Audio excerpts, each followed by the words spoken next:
تحت ما أسماه مشروع يتيح العودة الطوعية للاجئين السوريين.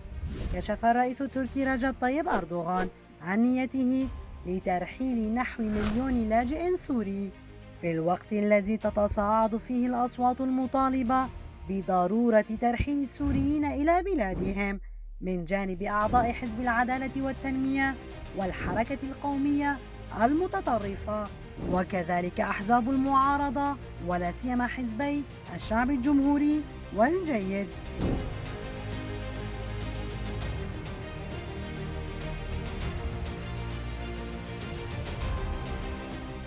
حيث حدد أردوغان 13 منطقة في شمال سوريا لإرسال هؤلاء اللاجئين إليها، وأن المشروع سيتم تنفيذه بدعم من منظمات مدنية تركية ودولية.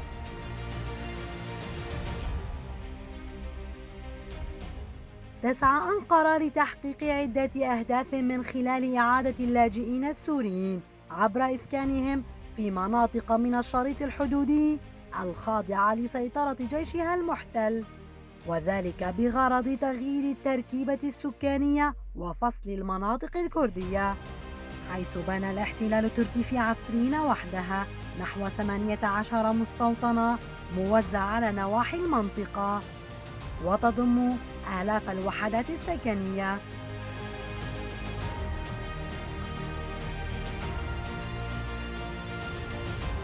هذا الهدف التركي قوبل باستنكار حقوقيين ونشطاء سوريين من العرب والكرد، ذلك أن إرسال اللاجئين قسرا إلى منطقة حرب يشكل خطرا على حياتهم، فالفوضى الأمنية وعمليات النهب والسرقة والاقتتال بين الفصائل المرتزقة التابعة للاحتلال التركي تسود في المناطق المزمع ترحيل مليون لاجئ إليها، وهو ما يخالف القوانين الدولية والتزامات أنقرة في ملف اللاجئين، ناهيك عن أن هؤلاء اللاجئين ينحدرون من مختلف المناطق السورية، وتوطينهم في الشمال السوري يعتبر سلبا لحقوقهم في العودة لمناطق سكناهم الأصلية. يريد حكام أنقرة من خلالهم استهداف مناطق الكرد السوريين وجني مكاسب انتخابية والتطبيع مع الحكومة السورية.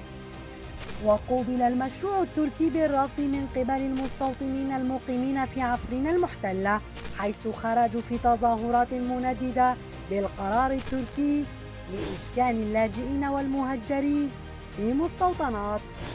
مطالبين بإعادتهم إلى منازلهم وقراهم في مناطقهم الأصلية بدلاً من العيش في مستوطنات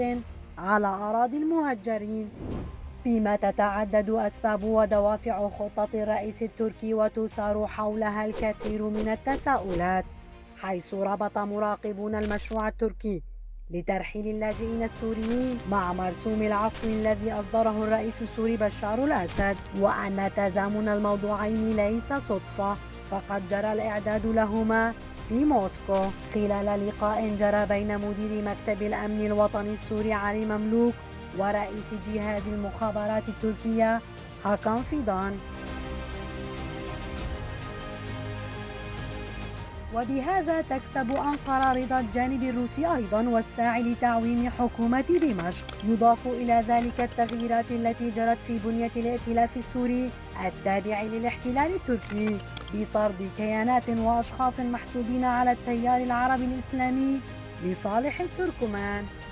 وأنت كيف تقرأ المشروع التركي؟ شاركنا برأيك.